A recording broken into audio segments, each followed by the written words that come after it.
Assalamualaikum warahmatullahi wabarakatuh.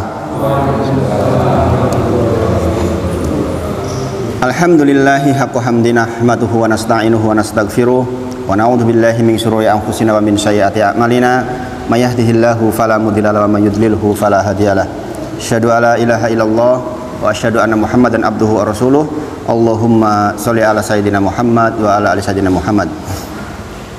Subhanaka la ilma lana illa ma 'allamtana innaka antal alimul hakim. Rabbi shrah li sadri wa yassir li amri wahlul 'uqdatam min lisani yafqahu qawli. Amma ba'd. Kita sungguh-sungguh bersyukur kepada Allah masih diberi nikmat sehat, nikmat iman, nikmat kesempatan dan nikmat hidayah taufik sehingga kita bisa mengikuti kegiatan rutin kita yang insya Allah bagian dari kegiatan yang sangat dirahmati oleh Allah, dicintai oleh Allah, dan mudah-mudahan bisa menjadi bekal kita menghadap Allah Subhanahu wa taala. Salawat dan salam sekali lagi kita sampaikan kepada junjungan kita Nabi Agung Muhammad Sallallahu Alaihi Wasallam. Semoga lisan ini tidak mudah capek untuk terus-terusan banyak zikrullah, termasuk diantaranya adalah salawat kepada Nabi Muhammad Sallallahu Alaihi Wasallam. Bapak Ibu sedaya, insya Allah malam hari ini saya minta minum dulu nih Pak. Izin minum dulu nih. Bismillah.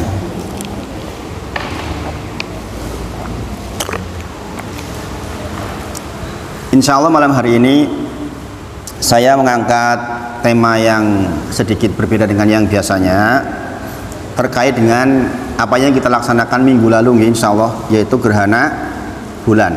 Ternyata masih banyak masjid yang tidak melaksanakan sholat khusuf. Nah, apa yang disampaikan, insya Allah Bapak Ibu masih ingat apa yang harus dilakukan ketika terjadi gerhana bulan atau gerhana matahari. Kemarin masih ingat 4 hal apa saja? Yang pertama, fad'ullah, yaitu kita berdoa kepada Allah, zikrullah, memperbanyak zikir kepada Allah, memperbanyak doa kepada Allah. Yang kedua apa? Wakabbiru, kita bertakbir, mengagungkan, mengingat-ingat kebesaran Allah. Yang ketiga apa? Fasollu, yaitu kita melaksanakan sholat.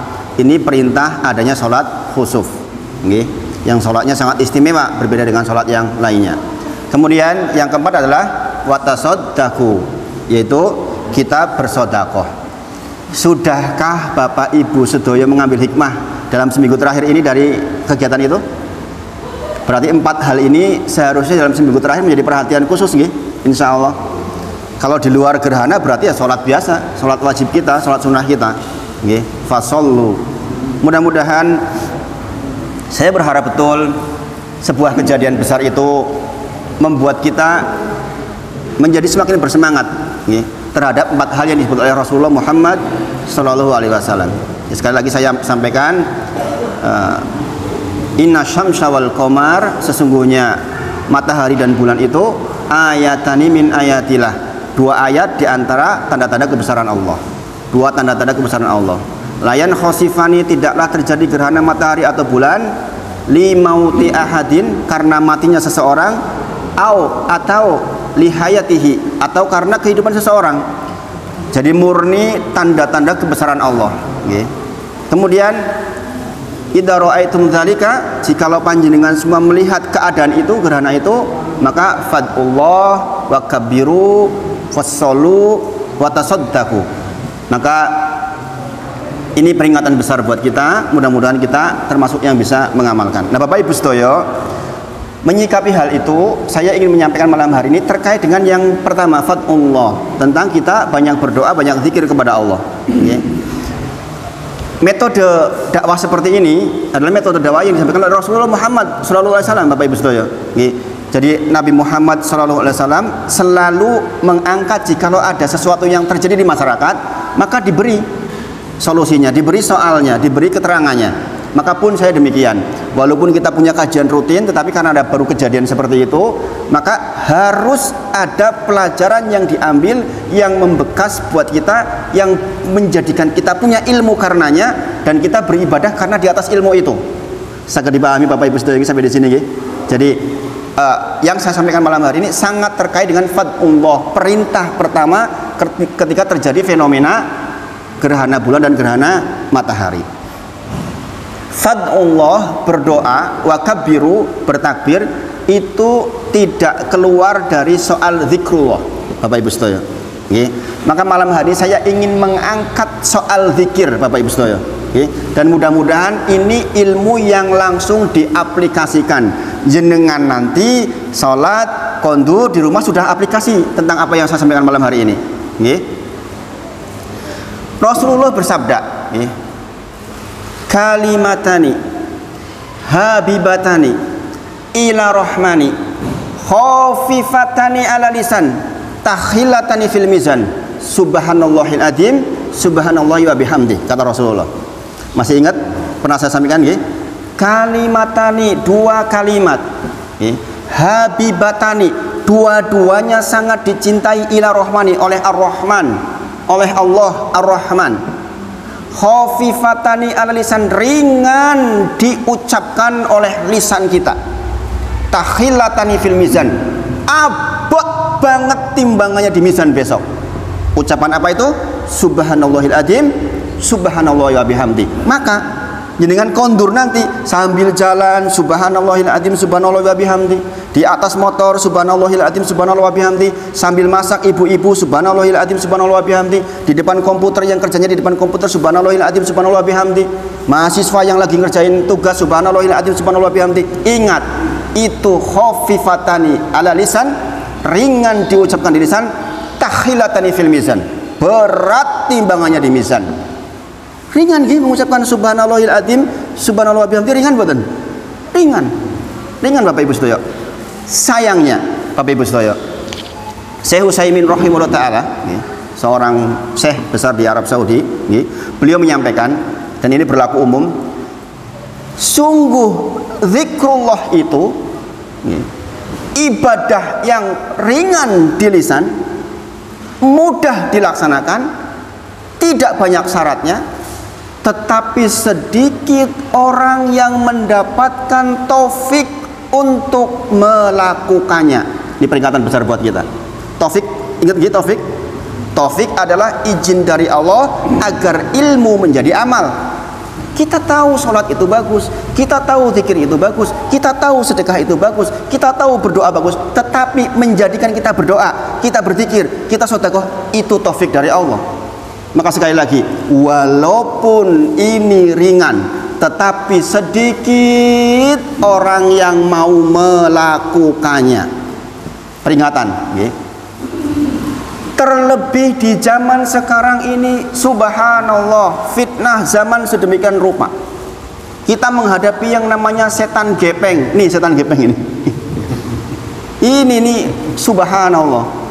Pegang gadget 1 menit, kita lihat video 2 menit, related videonya 3 menit, 10 menit, habis waktu 1 jam, tahu-tahu lewat. Umur kita berkurang 1 jam hanya untuk melihat yang sama sekali tidak punya kepentingan dengan kita. Maka Rasulullah ingatkan Bapak Ibu sedaya, min husni islamin mar'i tarkuhu malayakni. Min husni, di antara husni, keindahan, keelokan Islam seseorang, tarkuhu malayakni, dia gak ikut-ikutan ngurusi yang bukan bidangnya. Nih penting sekali, jenengan ingin dikatakan Islamnya bagus, indah, elok, maka jangan ikut-ikutan yang bukan bidang kita. Ya wong kita ini gak ada urusannya dengan urusan langsing atau tidak langsing, ngapain kita ikut grup WA pelangsing misalnya? Kita nggak sedang berternak lele, ngapain kita ribut-ribut ikut grup WA lele? Nggak ada kepentingannya buat kita Bapak Ibu sedaya. Dan ini subhanallah, masya Allah, fitnah ini di zaman ini sungguh luar biasa. Coba sekarang kita pulang, ini Ferdi Sambo udah sampai kemana ini? Ikut komentar kita, subhanallah, ngikuti terus menerus. Pertanyaannya, lantas sudahkah zikir kita kepada Allah? Sudahkah kita menghafal Quran? Sudahkah hari ini kita menambah 1 ayat saja? Sudahkah hari ini kita mentadaburi Al-Quran 1 ayat saja? Kalau belum, masalah buat kita. Ini penting sekali. Min husni islamin mar'i tarkuhu malayakni. Kalau jenengan ke Arab Saudi, jenengan akan lihat tulisan-tulisan di tempat ruang tunggu. Tulisannya artinya kira-kira begini: jadikan waktu tunggu Anda dipenuhi dengan istighfar. Tuh. Sekarang enggak. Cekrek, wah aku lagi di sini. Cekrek, lagi di sini. Makan udah mau makan. Cekrek. Status, subhanallah. Makan udah lapar, sempet-sempetnya cekrek. La ilaha illallah. Maka setan gepeng ini luar biasa nih.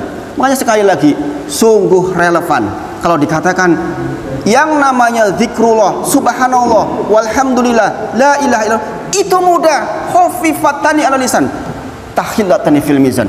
Tapi sedikit orang yang mau melakukan. Hati-hati, hati-hati. Ini yang muda-muda, masya Allah. Andai panjenengan bisa betul-betul meresapi yang ini, sukses insya Allah panjenengan. Saya sudah pernah muda seperti jenengan, 25 tahun yang lalu saya juga mahasiswa. Sekarang terlihat mana mahasiswa yang kemudian hasilnya top dan yang tidak. Kelihatan pada waktu itu. Kalau kita tarik ke belakang, oh iya, kebiasaan dia dulu memang seperti ini dan seperti ini, seperti ini dan seperti ini. Yang malas-malesan ketinggalan zaman. Maka mudah-mudahan yang hadir malam hari ini kita mendapatkan ridho dari Allah, kemudahan, taufik, sehingga kita termasuk yang terhindar salah satunya dari setan gepeng ini. Subhanallah. Nah Bapak Ibu sedaya, Allah mensifati orang-orang yang berakal, orang-orang yang pintar adalah orang-orang yang banyak zikirnya. Orang-orang yang banyak zikirnya. Quran surah Ali Imran ayat ke-190. Ali Imran ada berapa ayat? 200 ayat. Ini 10 ayat yang terakhir dimulai dari 190. Allah berfirman, Inna fi khalqis samawati wal ardi wa ikhtilafil laili wan nahari la ayatin li ulil albab. Sungguh di dalam penciptaan langit dan bumi ini dan pergantian siang dan malam. Sekali lagi apa? Pergantian siang dan malam. Sekarang salah satunya prosesnya ini, barusan dari asar maghrib pergantian siang menjadi malam. Terdapat tanda-tanda kebesaran Allah. Bagi siapa? Li ulil albab. Bagi orang-orang yang memikirkannya, bagi orang-orang yang berakal, bagi orang-orang yang ingat Allah di saat seperti itu. Kita hidup gak hanya lewat saja, siang berganti malam, malam berganti pagi, lewat begitu saja tanpa tahu bahwa itu kebesaran Allah. Na'udzubillah. Bagi siapa? Liulil albab, orang-orang yang berakal. Siapa liulil albab itu? Siapa ulil albab itu? Dilanjutkan ayatnya. Alladzina yadhkuruna Allaha qiyaman wa qu'udan wa ala junubihim. Ulil albab, kata Allah, adalah orang-orang yang selalu ingat Allah, zikrullah, dalam kondisi berdiri, dalam kondisi duduk, dalam kondisi dia terlentang, berbaring. Bapak Ibu semuanya, coba ini kalimat ini. Berarti podo karo kita tuh ingat terus sama Allah Subhanahu wa taala. Gini apa nggih? Bukankah kita kalau nggak berdiri ya duduk, sekarang duduk. Kalau nggak duduk ya berbaring. Kata Allah, ulil albab itu adalah orang-orang yang ingat Allah. Berdiri dia ingat Allah, duduk dia ingat Allah, berbaring pun dia ingat Allah.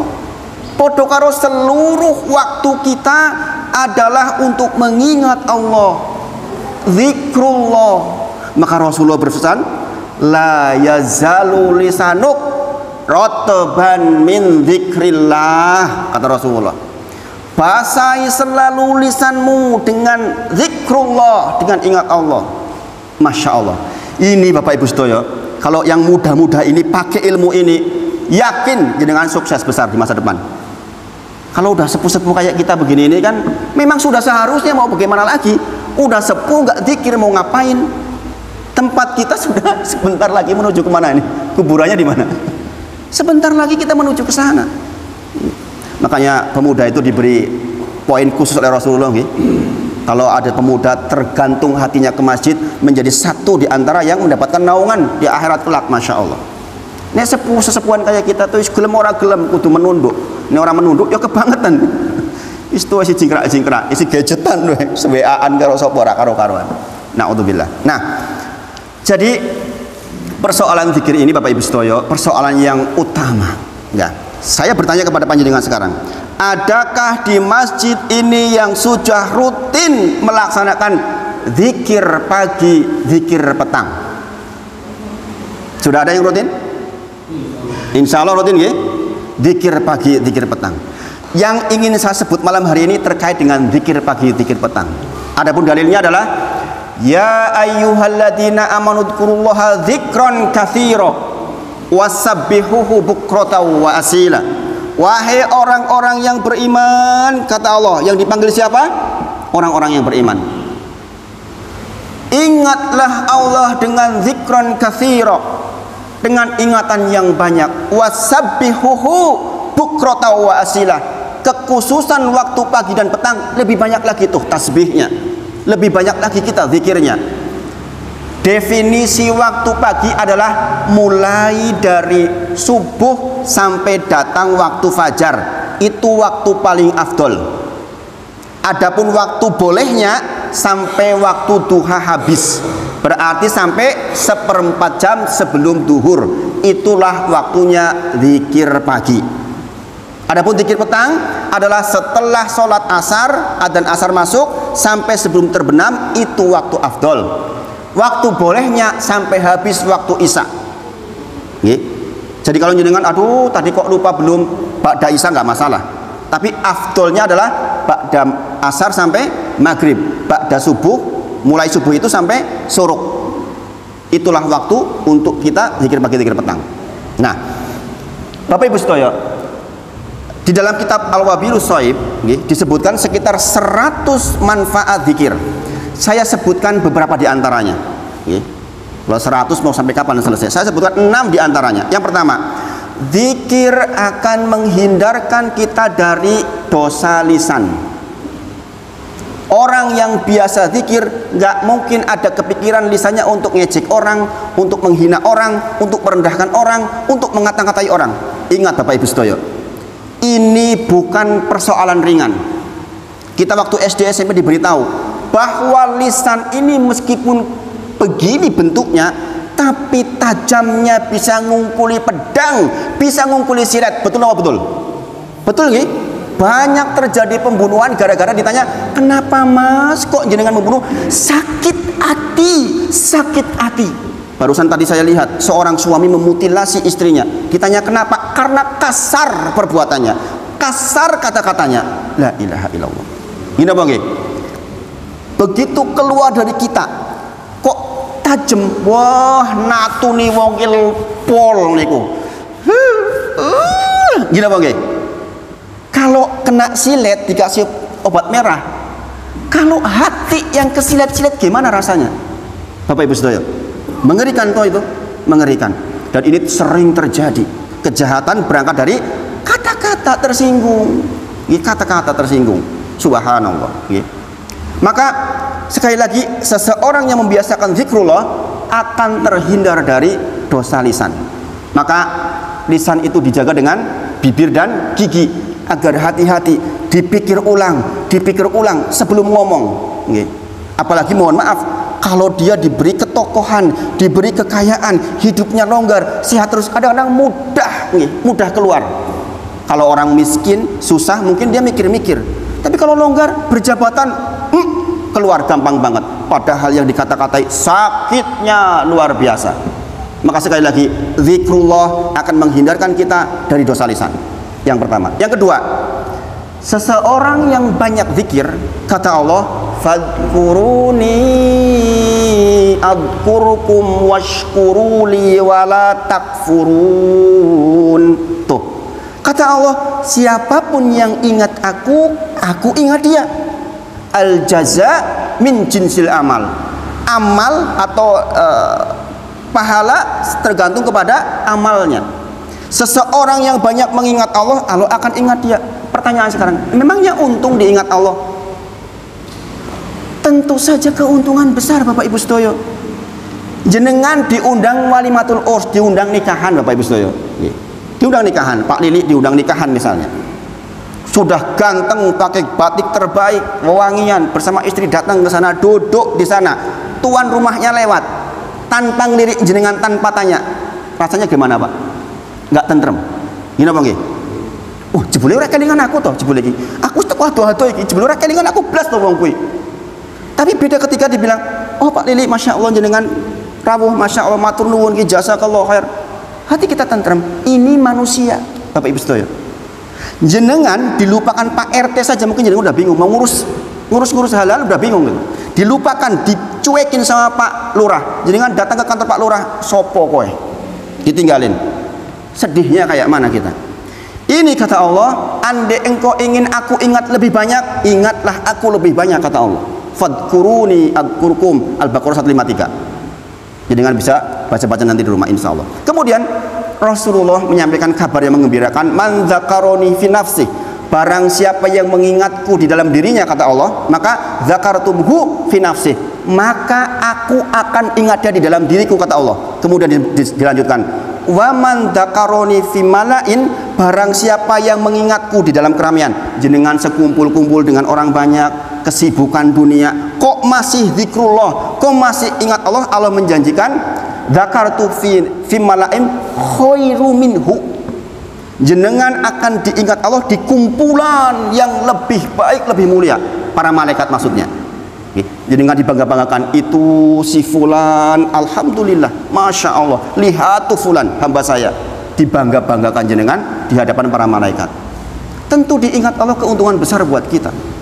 Yang ketiga, seseorang yang rajin zikir Bapak Ibu sedaya, maka dia akan diberi ketenangan, dan ini yang kita cari terlebih di zaman sekarang Bapak Ibu sedaya. Kalau kita melihat perkembangan Indonesia nih, kayaknya mulai itu mengikuti Korea, mengikuti Amerika, mengikuti Inggris. Padahal kalau jangan lihat coba data statistik di Korea itu, orang yang pengen punya anak aja sedikit loh sekarang. Generasi muda yang mau nikah tuh sedikit sekarang. Karena apa? Beban berat, punya anak nanti harus begini, harus biaya, belum kalau anaknya nakal ini dan itu. Zaman sekarang lihat, hampir 50% penduduk Korea Selatan itu di Seoul, di pusat kotanya, di Jakarta lah kalau di sini. Kemudian mereka itu udah nggak mau lagi untuk menikah. Ditanyakan kepada mereka, lantas bagaimana kalian menyalurkan hasrat seksualnya? Punya pasangan berbeda-beda, ada yang 10, ada yang 20. Jadi coba lihat tuh video-video seperti itu. Nah, Indonesia kalau nggak hati-hati, kalau zikrullahnya nggak banyak, menuju ke hedonisme seperti itu pemuda-pemuda kita. Makanya kita tuh harus banyak menanamkan ke anak-anak kita zikrullah, jaga Allah, ingat Allah sebanyak-banyaknya. Dengan itu Allah akan ingat kita. Allah akan ingat kita, kemudian ketenangan akan diberikan kepada kita. Coba kalau jenengan tarik ke belakang proses nikahnya jenengan, apakah dulu sudah jenengan benar-benar siap? Ini yang muda-muda pesan saya nih. Ketika kita nikah dulu, udahkah siap betul? Belum kan Pak? Sudahkah kita punya pekerjaan yang mentereng? Belum. Nih, kebanyakan belum lah. Saya juga dulu masih mahasiswa. Saya semester 4 sudah mulai ya bilang sama calon istri, gimana nikah saja Pak? Angkatan saya Bapak Ibu sedaya di Teknik Kimia 97 itu termasuk yang banyak menikah cepat. Banyak menikah cepat, Masya Allah. Jadi waktu itu di Teknik Kimia UGM angkatan 97 itu ada fenomena itu. Ada fenomena ini pada nikah cepat. Dan alhamdulillah yang menikah cepat itu hari ini alhamdulillah kehidupan antara agama dan finansialnya relatif baik. Artinya ada memang yang secara finansial bagus sekali tapi agamanya tertinggal jauh. Yang menikah duluan kebanyakan imbang itunya. Alhamdulillah. Alhamdulillah. Makanya yang muda-muda jangan takut nikah. Semangat itu insya Allah. Diberi ketenangan, banyak zikrullah. Kemudian Bapak Ibu sedaya, kalau orang yang zikir dijanjikan ketenangan oleh Allah, berarti sebaliknya orang yang tidak banyak zikir, maka dia akan diberi sempit oleh Allah. Itu sudah nas dari Allah. Ini penting ini dengan pahami. Wa man a'radu min dzikrillah, barang siapa yang enggak mau mengingat Allah, maka dikatakan fa innahu ma'isatan dzonka, maka dia akan diberi hati yang sempit. Walaupun dia di kafe ketawa ketiwi, walaupun rumahnya puluhan, walaupun mobilnya bagus, yakin hatinya sempit. Itu nas dari Allah. Jenengan boleh tes orang-orang yang jenengan anggap, nggih, wang sinawang istilahnya bahasa kita nggih. Ketok eko wong ini dadi aku dadi dhek, ketok eko ya wis tentrem, rumah penak, mobil ada, ekonomi cukup, anak-anak sehat. Kalau dia enggak zikrullah, enggak dekat-dekat masjid, yakin hatinya sempit. Ini nas dari Rasulullah. Bagaimana mungkin kita akan mengabaikan itu? Jenengan boleh cek itu. Nggih. Jadi diulang, fungsi zikir yang pertama apa tadi? Terhindar dari dosa lisan. Yang kedua, akan diingat oleh Allah. Yang ketiga, diberi ketenangan. Sekarang yang keempat, seseorang yang zikir maka akan dimudahkan dia untuk terus memperbarui akidahnya. Contoh zikirnya. Kalau sore berarti amsayna ala fitratil Islam. Ini salah satu zikir pagi di petang nggih. Amsayna ala fitratil Islam. Alhamdulillah sore ini saya masih Islam. Tuh bahasanya. Banyak orang yang enggak mensyukuri bahwa itu tuh Islam itu sebuah karunia. Rasulullah memandukan amsayna ala fitratil Islam wa ala kalimatil ikhlas. Saya masih di atas kalimat ikhlas, yaitu kalimat tauhid la ilaha illallah. Izin duwe la ilaha illallah miftahul jannah. Wa ala dini nabiyina Muhammadin sallallahu alaihi wasallam, dan saya masih di atas agama Nabi Muhammad sallallahu alaihi wasallam. Wa ala millati abina Ibrahim, dan saya masih di atas milahnya Ibrahim. Hanifah muslimah wa makana minal musyrikin, dan saya bersyukur sebagaimana Ibrahim tidak syirik, saya pun tidak syirik. Masya Allah. Masya Allah. Banyak orang yang membuka pagi, Bapak Ibu Sedoyo, harus dengan beli segala sesuatuan sesajian. Saya kalau ke perempatan sebuah tempat di Jogja ini, kadang-kadang di tengah-tengah sudah ada sesajian. Gini apa nggih? Pernah lihat seperti itu? Pagi-pagi subuh itu sudah dipasang-pasang.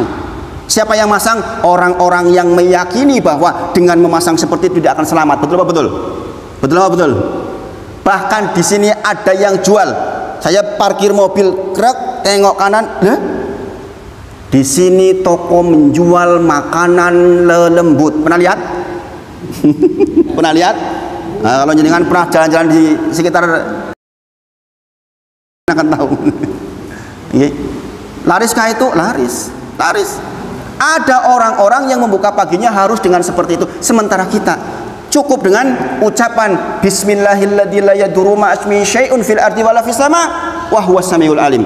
Bismillah, dengan menyebut nama Allah, la yadurru, kata Rasulullah, tidak ada yang bisa mencelakaiku fil ardi wala fis sama, di bumi dan di langit, ketika disebut nama Allah bismillah. Bayangin, itu zikir yang masya Allah. Itu juga zikir pagi, zikir petang kita. Maka seseorang yang melakukan zikir pagi, zikir petang, masya Allah, keuntungannya luar biasa banyak. Di antaranya adalah mendapatkan akidah yang terbarukan setiap hari. Kemudian yang kelima, ini singkat nih waktunya, sabar di dalam ujian. Seseorang yang biasa zikir, maka dia akan sabar dalam ujian orang macam-macam, Bapak Ibu Sedoyo. Saya menampung ratusan soal dari jamaah-jamaah saya. Ada yang kaya raya, mobilnya Alphard, nangis-nangis hidupnya. Ada yang kekurangan ekonomi, masya Allah sedemikian rupa. Saya melewati itu semua, Bapak Ibu Sedoyo. Saya pernah dalam seminggu omsetnya 1 M ketika di perumahan, pernah. Saya pernah sampai kekurangan, susah makan, pernah. Sehingga saya bisa merasakan apa yang mereka ceritakan. Dua-duanya saya mengalami. Sehingga saya merasakan betul, oh yang lagi susah memang secara ekonomi, yang lagi berkelebihan ujiannya yang lain, macam-macam. Maka zikrullah, zikir kepada Allah itu kesabaran luar biasa. Bahkan Bapak Ibu Sedoyo, ini pula solusi yang diberikan oleh Allah kepada Nabi Muhammad sallallahu alaihi wasallam. Allah berfirman, "Walaqad na'lamu, sesungguhnya aku tahu," kata Allah, "annaka, sesungguhnya engkau hatinya sempit bima yakulun, terhadap apa yang mereka itu orang-orang musyrik katakan. Muhammad, kowe iki wong edan, kowe iki wong gendeng, kamu tuh memisahkan sedulur." Itu kan yang disampaikan kepada Nabi Muhammad, gini apa nggih? Sallallahu alaihi wasallam. Maka Nabi Muhammad pun kata Allah, saya tahu engkau sempit hatinya. Apa perintahnya? Perintahnya Allah kepada nabinya dikatakan, fasbir ala ma yakulun fasabbih bihamdi rabbika. Ketika kita sempit, ketika engkau sempit Muhammad, maka banyak-banyaklah bertasbih, subhanallah, subhanallah. Dan di antara zikir-zikir itulah zikir pagi dan zikir petang kita. Qabla tulu'i samsi wa qabla ghurubiha, kata Allah. Banyak-banyaklah zikir qabla tulu'i samsi, sebelum matahari terbit, wa qabla ghurubiha, dan sebelum matahari terbenam. Ini dalil perintah zikir pagi, zikir petang, Bapak Ibu sedaya. Bapak Ibu sedaya, zikir pagi, zikir petang itu ada berapa? Sekitar 20-an lebih bacaan. Nanti jenengan beli buku zikir pagi, zikir petang. Nggih. Kalau enggak di kopi yang besar, di beberapa masjid binaan saya semuanya sudah punya itu. Nggih. Zikir pagi, zikir petang.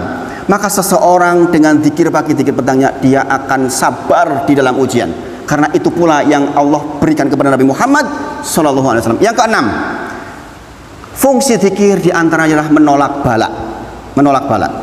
Di antara zikir menolak bala adalah tadi yang saya sebut. Sudah hafal belum? Bismillahilladzi la yadurru ma'asmihi syai'un fil ardi wala fis sama wa huwas samiul alim. Sudah hafal apa belum? Belum. Kita ucapkan bareng-bareng nggih. Bismillahilladzi la yadurru ma'asmihi syai'un fil ardi wala fis sama wa huwas samiul alim. Itu zikir itu kalau dibaca 3 hari di pagi hari, kata Rasulullah, dia tidak akan mendapatkan kecelakaan sampai datang sore hari.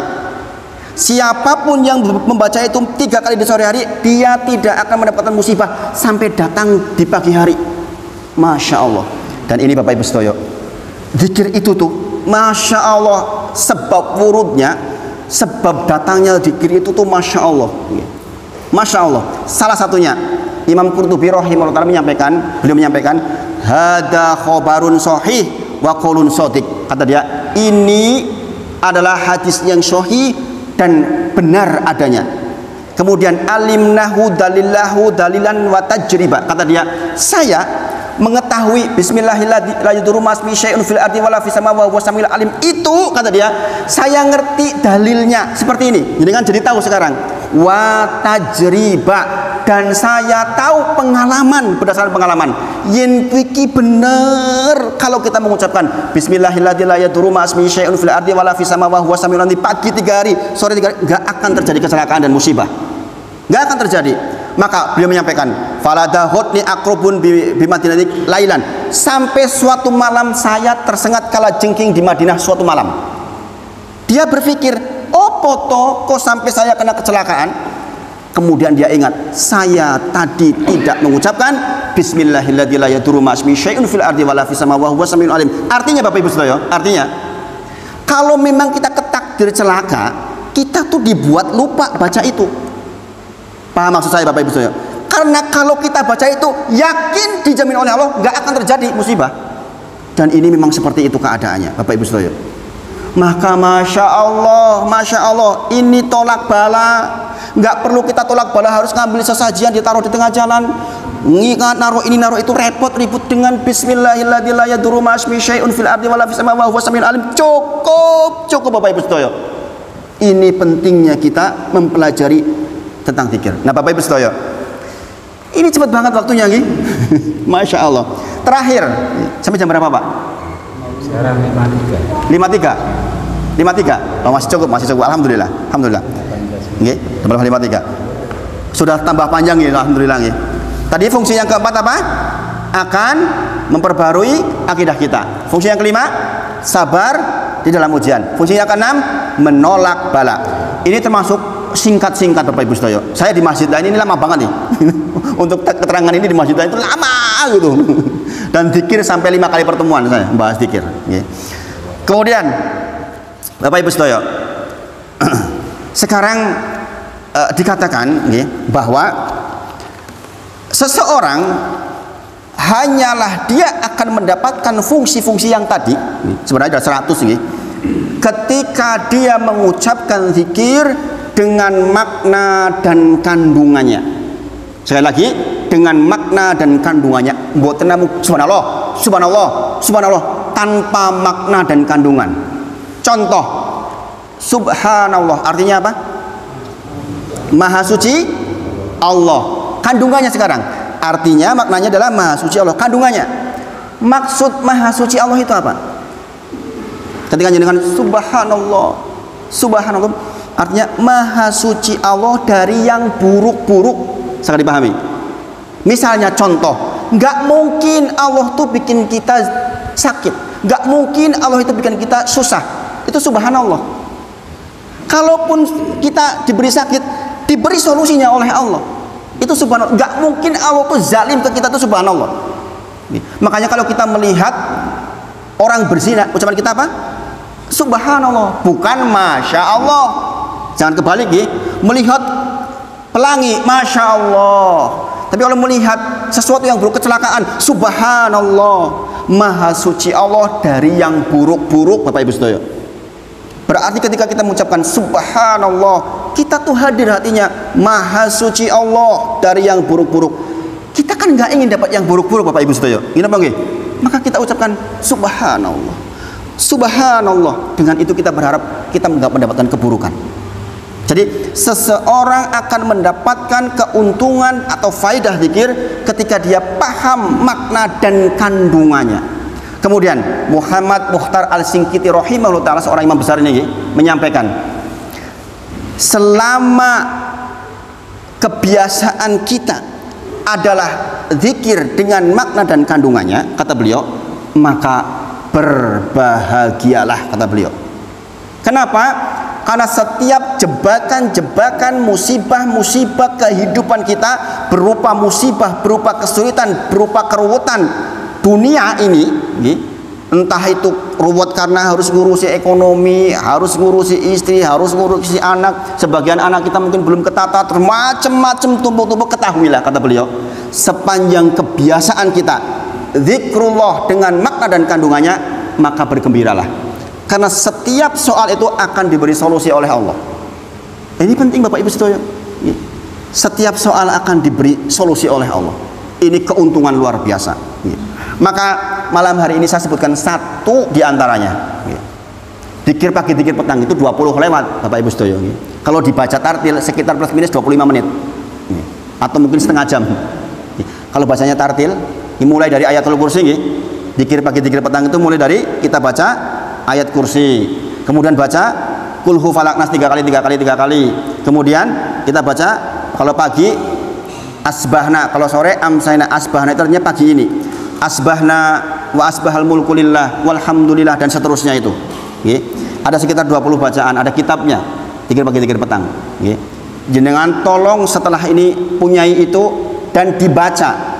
Jenengan tidak harus menghafal dulu, dibaca dulu aja. Kemudian jenengan pahami maknanya. Di masjid lain sekarang saya lagi bahas tentang makna dan kandungan zikir, karena banyak orang zikir nggak ngerti yang dizikirin itu apa. Maka saya sampaikan contoh, jangan mengucapkan astaghfirullah wa atubu ilaih. Saya udah pernah sampaikan ini. Ketika kita mengucapkan astagfirullah, kita sedang minta apa, Bapak Ibu? Minta ampunan kepada Allah atas apa? Atas dosa-dosa kita. Betul. Dalam bahasa Arab, istighfar itu artinya tolabul maghfirah. Tolab itu permohonan, maghfirah itu ampunan. Nah sekarang pertanyaannya, itu artinya begitu kan artinya. Sekarang kandungannya Bapak Ibu Saudara, supaya dengan mengucapkan istighfar itu ngeresep di hati. Maghfirah itu dalam bahasa Arab dari kata dasar migfar. Sekali lagi, migfar. Migfar kalau jenengan lihat kamus bahasa Arab, itu sebutan untuk tutup kepala para prajurit. Kalau ini namanya apa? Kupluk. Pecis, bahasa Arabnya kolansuah. Sebagian pakai sorban, imamah bahasa Arabnya. Nah, kalau tutup untuk tentara itu yang kalau ditotok gitu nggak apa-apa. Bahannya dari apa itu? Dari besi biasanya, atau semisal itulah. Yang jelas nggak seperti ini. Maka disebut migfar. Nah, maka maghfirah itu dari kata migfar itu. Maksudnya apa? Kalau kupluk ini itu fungsinya dalam bahasa Arab hanya satu, yaitu siter. Siter itu menutup, gen patut, gen ketutup. Patut ketutup. Maksudnya apa? ketika kita istighfar, kita ingin ditutup oleh Allah. Ditutup apanya?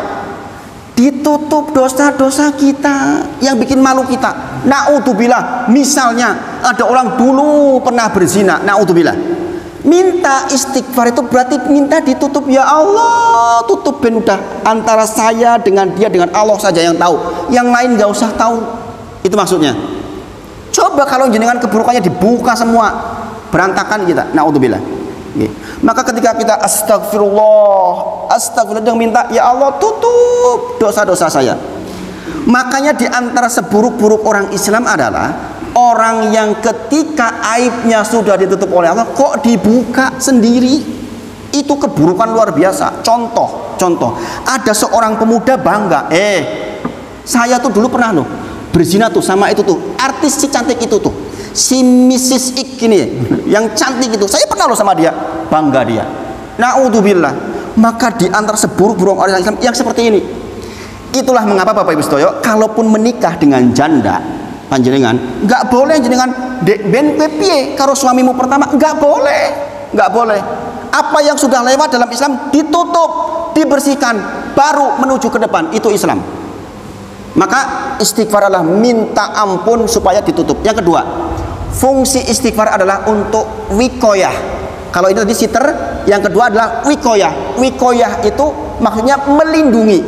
Maksudnya bagaimana? Agar dosa kita tidak jadi musibah, Bapak Ibu sedaya. Aslinya setiap dosa kita itu harus jadi musibah. Harus jadi musibah. Dikafarah dengan musibah. Andai kita tidak minta ampun sama Allah benar-benar. Contoh, Imam Syafi'i rahimahullah ta'ala menyampaikan, sampai keringetan beliau kalau menyampaikan, dosa zina itu kata Imam Syafi'i adalah dosa yang terhitung sebagai hutang. Kalau dia tobatnya nggak benar-benar, kata beliau rahimahullah ta'ala, maka entah istrinya akan dizinai oleh orang lain, entah anak perempuannya, entah saudara perempuannya, entah cucu perempuannya akan dizinai, sehingga sakitnya sampai ke dia, kata Imam Syafi'i rahimahullah ta'ala. Maka astagfirullah wa atubu ilaih, bagi orang-orang yang sudah terlanjur pernah melakukan dosa seperti itu, istighfar yang benar-benar agar tidak jadi dikafarah di dunia dan di akhirat. Bayangkan Bapak Ibu sedaya, sama-sama dengan mengucapkan istighfar astagfirullah wa atubu ilaih, dengan tahu seperti ini, berbeda nggak kira-kira rasanya? Berbeda nggih? Karena dengan istighfar sedang meminta sitr dan al-wiqayah dibandingkan hanya istighfar astagfirullah tanpa tahu makna dan kandungannya. Nah, ini yang disampaikan pada malam hari ini, menyesuaikan waktu yang disediakan. Mudah-mudahan bermanfaat dan mudah-mudahan bisa diamalkan dalam kehidupan kita sehari-hari. Saya akhiri dengan kafaratul majelis bareng-bareng nggih. Subhanakallahumma wa bihamdika asyhadu alla ilaha illa anta astaghfiruka wa atubu ilaik wa akhiru da'wana alhamdulillahirabbil alamin. Assalamualaikum warahmatullahi wabarakatuh.